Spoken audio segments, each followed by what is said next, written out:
This is Jordan Tower with JT News. Make sure you smash that like button, smash that subscribe button. Let's get right into the news. All right, so Trapboyfreddy posted a video.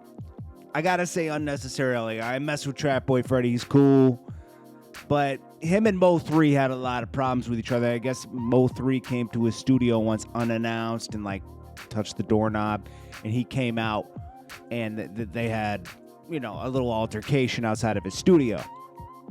And, Trapboyfreddy says, one, never come to my studio unannounced. Two, never just grab the doorknob. Three, I'm about that life. So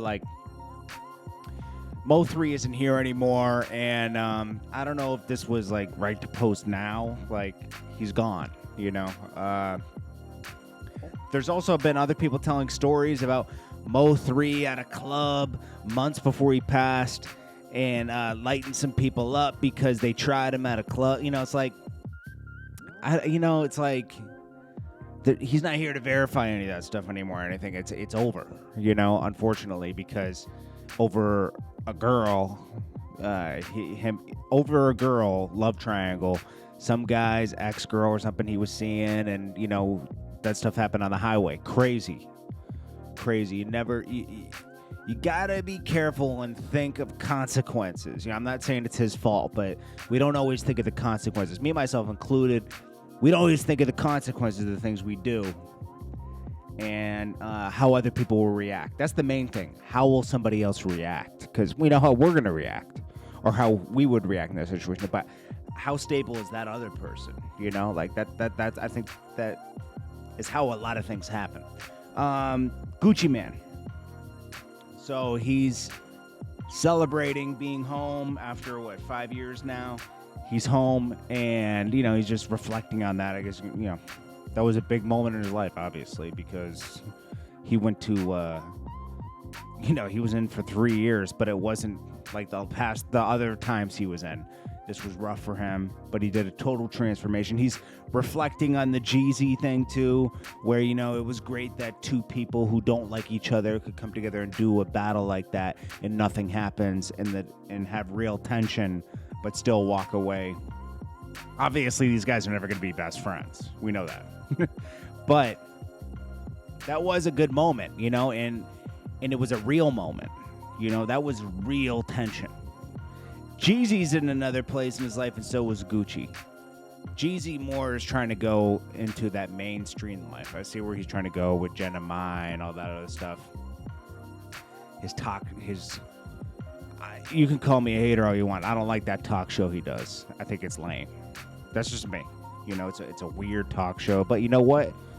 He's just trying to figure it out and get a bag here and there. He's trying to elevate, make more money every year, so there's nothing wrong with that. I'm just saying, I'm giving you my opinion. NBA Youngboy. There was a rumor floating around that he was found unresponsive in prison, which is a lie. Okay, just so if anyone heard that rumor, it's not true. NBA Youngboy is alive in prison, awaiting another trial or a court date.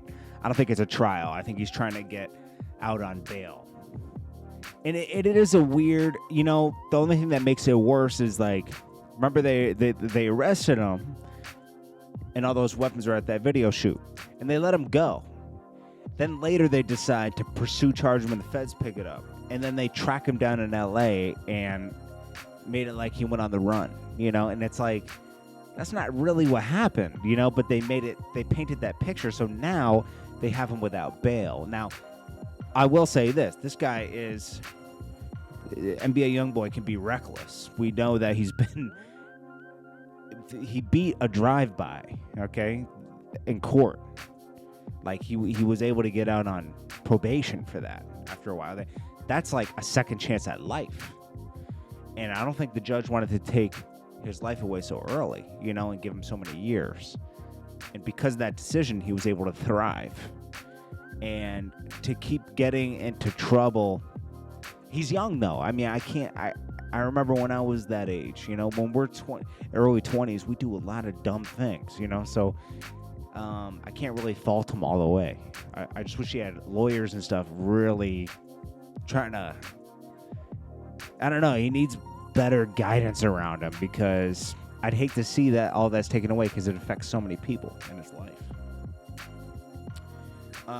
Then we got Trae Young was like spit on at this at the Knicks game last night. 50 Cent reflects on that. He was there with Sting and his girlfriend and everything. Things are kind of getting back to normal.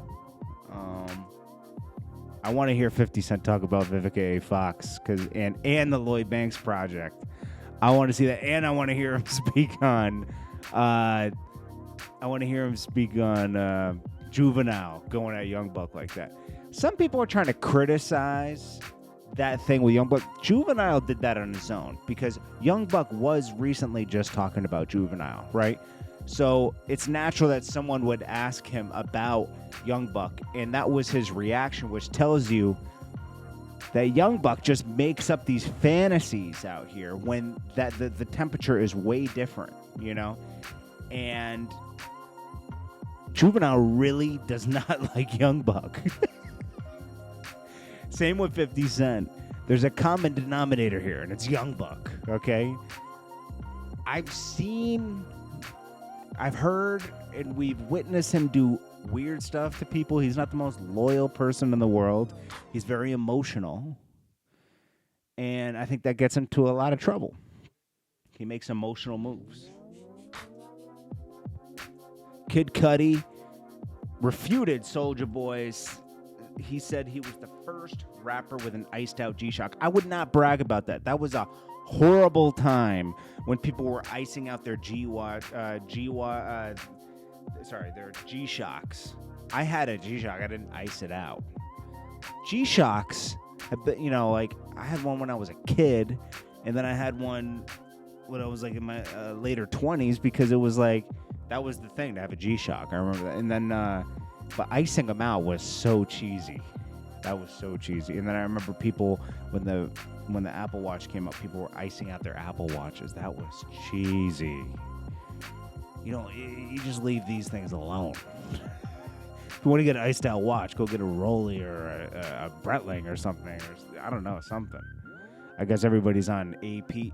All these rappers can't afford APs and Hublots and all that. They get fake ones and ice them out. Yeah, a lot of them do. Believe me. Okay, those are expensive watches. Do you want to walk around with 50 to 100,000 on your wrist? No. It's like a walking target. That's about it. Oh yeah. Then we got Erica Banks. I'm trying to get caught up on everything because I started late. Erica Banks did an interview, and she was talking about, the interview was going fine up until the end and I hate it. Oh my gosh. Some interviewers just stroke the artist's ego.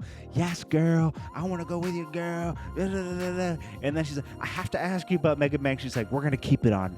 I have to ask you about Meg Thee Stallion. She's like, I'm gonna keep it on Erica Banks. Shut her down. She looks stupid. But you can't let the artist treat you like that as an interviewer either, because these are questions that people want to hear. You're going to get this question. You try to shut that down. You can't let that happen because you know what? They put out that vibe in April. They wanted you to think that Meg Thee Stallion and Erica Banks were going through it because it generates more talk on the internet. But then you get sick of being asked the question after a month and you want to pull it back. You started that marketing campaign. So stop, not her per se, but like that's the vibe they put out, and they let it thrive because it was good talking points at that point. But now they don't want to talk about it anymore. You can't let artists do that. I never did when I was doing DVDs. I didn't when I was doing World Star. You can't let that happen. Let the interview just end. It's corny when artists do that. Because it's like don't do any interviews then. Anyways, this is Jordan Tower with JT News. I'll check you guys in the next one. Peace.